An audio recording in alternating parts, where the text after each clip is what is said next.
কেন কথা বলছো অনলাইনে? আপনি আমার এখান থেকে চলে যাওয়ার পরে দোকান, এটা ব্যবসার জায়গা, ব্যাপারটা বুঝবেন। ব্যবসাটা তো আপনার দোকান নয়, আপনি তো ওটা মালিকের দোকানে কাজ করছেন। এই কারণে আমি তো আপনাকে ডাকলাম, এতক্ষণ তো বসলাম, গ্রামের লোকও ডাকতে বলেছি আপনার মাকে, অনেকে এসেছে, কেউ এলো না। আমার কথা হলো, দেখুন আমি চাই আপনাদের ভালো, খারাপ আমি চাই না। আমাদের যা সমস্যার মধ্যে চলছে এখন, মাথার ঠিক নেই, এটা সত্যি কথা। কেন এই দেখেন, বিশ্বাস যদি আপনি আমাকে করেন, আমি দেখাচ্ছি, মা নিজের মাকে নিজে তো করতে পারেন, আপনি চান আপনার মাকে ক্ষতি করবেন, চাইবেন? ও আমাকে বলছে আমার মাকে ক্ষতি করেছে, তাহলে এটা আমি বিশ্বাস করবেন কি? দেখেন এই জিনিসটা বিশ্বাস করেন, এটা দেখেন, মার বিশ্বাস ছবি তুললে তুলতে পারেন। আমি একটা কথা বলি, এই যে একটা সিঁদুর, একটা ঝিনুক, আর এই যে একটা কি কি লেখা আছে, ফোন নাম্বার,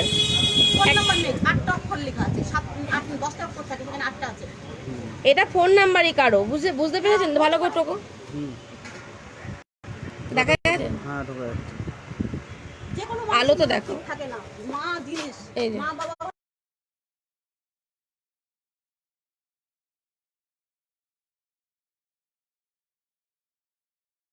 আমি এটার বিষয়ে আপনাকে বলছি। এই যে একটা ফোন নাম্বার লেখা আছে, হ্যাঁ একটু আলোটা ইয়ে করো, হ্যাঁ এটা একটা ফোন নাম্বার লেখা আছে, একটা ঝিনুকের মধ্যে একটা লাল সুতো, আর একটুখানি মনে হয় ওই যে হনুমানজির একটা টিকা সিঁদুরের ওইটার মধ্যে লেখা আছে, আর তো এর ভেতরে কিছু নেই, আর একটু মাটি ছেটানো আছে। এইবার আপনাকে এই বিষয়টা নিয়ে আমি বলি একটুখানি, আমার যদিও একটা মিটিং আছে, আমার দেরি হয়ে যাচ্ছে, আপনারা রাখুন।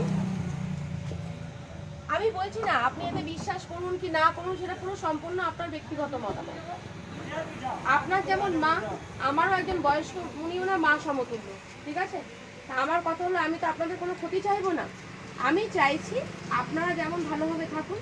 আপনাদের অসুবিধা হলেও আমি আসবো, আপনাদের অসুবিধা হলেও আমাকে পাবেন, ফোন করবেন রাত 2টো 3টে 4টে, আমার কোনো অসুবিধা নেই, আমি সবার ফোন ধরি।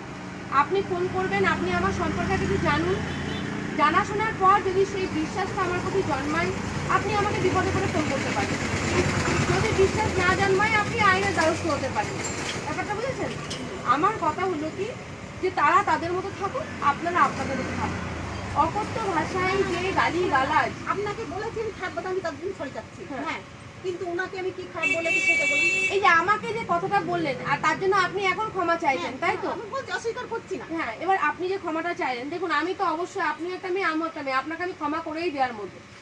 আমি সেরকম মানসিকতার মেয়ে নই, আমি কাজ করতে পারি, আমার সম্মান হতে পারে, কিন্তু আপনিও যেমন একজন নারী, আমিও একটা নারী। আপনি আমাকে অসম্মান করবেন আর সেটাকে আমাকে মেনে নিতে হবে, এটা নয়। কিন্তু আপনি যে সরি চাইলেন, এখানে হাজার গুণ শত, মানে আপনাকে ক্ষমা করে দিলাম। আপনি ফোন নাম্বারটা নিন, বাড়িতে আপনারাও ভালোভাবে থাকুন, তারাও ভালোভাবে থাকুন, একটা বাচ্চা আছে, আপনারই তো ভাইয়ের ছেলে। ভাইয়ের ছেলেকে এই যে বলতে পারবেন, আপনাকে তো বলি, ওই জন্ম দিয়েছে মা, খালি জন্মটা দিয়েছে, মানুষ করেছে আমরা, ওই আমার মা আর বাবা, সবাই কি আমরা নিজে, আপনাদেরই তো অধিকার, আমি সেই অধিকারটা কোনোদিন বলতে পারবেন না। আজকে ছেলেকে শিখিয়ে হয়তো ছেলেটা না, আমি কি বলবো জানেন, আমি একটা কথা বলি, ছেলে বলতে পারবে না কোনোদিন নিজে হাতে। আপনি একদিন বাড়িতে থাকতে আমি আসি, আপনাদের যে পরিবেশটা যেমন সবাই মিলে যেমন চলে, আমি ওরকম করে দিয়ে যাব, আপনি বিশ্বাস তো রাখুন। কখনো হবে না, ঠিক হবে কি জানেন, ওর ব্যবহার নোংরা, ও পরপুরুষের সঙ্গে থাকে, তার ব্যবহার কোথাতে ভালো, এই ধরনের কথাবার্তা কাউকে না, আমি বলি আপনার দেখছি, আমি বলি শুনুন, তার ব্যবহার কোনো, আপনি ভিডিও, আপনি যদি এই শামুকের ভিডিও করে রাখতে পারেন, আপনি তারও ছবিটা তুলে রাখুন যে কোন পরপুরুষটা থাকতে হবে না, আমি বলি তাহলে এইবার আপনি কি করবেন? আমাকে নিজে মতো ছেলেটা ধমক দিচ্ছে, তাকে আমি মানবো কি করে? আমি বলি, আপনার ভাইয়ের বোন নামে আমি কোনো জায়গায় কোনো কিছু শুনলাম না, এটা তো দেখার দায়িত্ব আপনার ভাইয়ের। এই আমি ওই যে মহিলা এসেছিল, বাড়িতে গিয়েছিলাম, আমি দোকানে কথা বলছি, ঠিক আছে? পরে কথা বলছি তোর সঙ্গে, ঠিক আছে? আমি বলছি শুনুন, আপনার ভাই এই বিষয়টা নিয়ে দেখবো, ভাইকে ভেড়া বানিয়ে রেখেছে, এই সেটা ওর তো স্বামী স্ত্রীর ব্যাপার, ওরা বুঝুন। আপনি আপনারা ধরুন স্বামী স্ত্রী, আমার ভাইয়ের কোনো মাথাই নেই। একদম আপনারা যেমন স্বামী স্ত্রী ছিলেন, আপনাদের যেমন আজকে আপনাদের সংসার পরিবার হয়নি, আপনি আলাদা আছেন, সেটা আপনার ম্যাটার। আপনার ভাই যদি সেই আপনার ভাইয়ের বোন নামে যে লিগেশন আপনি দিচ্ছেন, সেই যদি ভাই বোন মানে নিতে পারে, ভাই নিক না, আপনার তো অসুবিধা নেই। আমি জানলাম আপনি দিদি হিসেবে ভালোই চাইছেন, ভাই চাইছে না, আর তার আপনার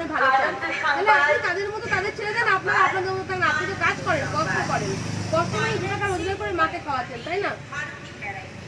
আপনি তো ভাইয়ের পয়সায় খাচ্ছেন না।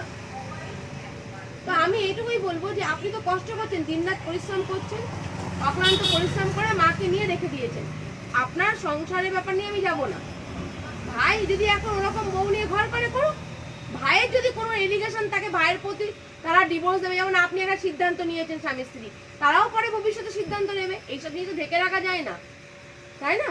না, সেসব কথা তো প্রশ্ন আসছে না। হ্যাঁ। আমার প্রশ্ন এবার এই কথাটা যখনই ভাইয়ের বউ শুনবে, ধরুন আমার সম্পর্কে যদি কেউ এখন বলে যে অমুকের সাথে সম্পর্ক আছে, আমি রেগে যাবো। রেগে গিয়ে তার উপর রাগ করবো, কিন্তু আমার স্বামীর উপর রাগ করবো না। দিয়ে আপনার সাথে আমার ঝগড়া হবে, আমার দরকার নেই। আমার স্বামী যদি মেনে নেয় বউ খারাপ, সেই বউ নিয়ে সংসার করে, তাহলে আমি তো থাক পাশে জানার যাওয়ার দরকার নেই। মানে আমি মাঝখান দিয়ে খারাপ হয়ে যাচ্ছি, তাই না? আমি কেন খারাপ হবো? আমি রোজগার করছি, কষ্ট করছি। নীলাঞ্জনা কি এসেছিল? আপনাদের সঙ্গে এসেছিল? যাইনি। আপনারা শুধু গিয়েছিলেন। নিয়ে যাওয়া উচিত ছিল আপনার। আমি তো কাউকে চিনি না, আমি আমার মতো কাজ করি। আপনি কার পরামর্শ শুনে গিয়েছিলেন? আমার কাছে আবেদন পত্র আছে, আমি সেই আবেদনের উপরে ভিত্তিতে এসেছি এখানে। আমি এখানে ডকুমেন্টস ছাড়া কোনো কাজ করতে আসি না। আপনি ভাবছেন না আমি পাড়া প্রতিবেশী হিসেবে এসেছি। আমি ডকুমেন্টস নিয়ে, সমস্ত অভিযোগ আবেদন নিয়ে আমি এসেছি। আচ্ছা, জানতে পারলাম। বুঝতে পেরেছেন? আমি তো এমনি এমনি ওনার হয়ে পাড়া প্রতিবেশীর কথা বলতে আসিনি। আমি যে কাজটা সারা পশ্চিমবঙ্গ জুড়ে কাজ করছি, সেই রকমই উনি আমার কাছে কোনো খোঁজ পেয়ে গেছেন। আমি সেই হিসেবে ওনার কাজটা হাতে নিয়েছি। আমি ওনার পাশে আছি, এবং শুধু ওনার পাশে না, আপনাদের সাথে পরিচয় হলে আপনাদের পাশেও আমি আছি। আপনার ফোন নাম্বারটা দিয়ে যান। কার্ডটা দিয়ে যাও, আমার মিটিং আছে। ওনারা ম্যাডামের অফিসে আর এই গিয়েছিল, ধরনের চেম্বারে ফোনে এই গিয়েছিল। ধরনের বাজে কথা প্লিজ বলবেন না। একদম মহিলাকে মহিলা হয়ে যদি এরকম বাজে কথা বলে, তাই না? বুঝতে পারি না আপনি আমার মিটিং কার্ডটাও দাও। মাথা পেলে অফিসিয়ালি কোন প্রবলেমটা জানাবেন, ওরা আমাকে ইনফরমেশন দেবে, আমি ঠিক কাজ করবো। চিন্তা নেই, আসছি আসছি দাদা। আসছে হ্যাঁ।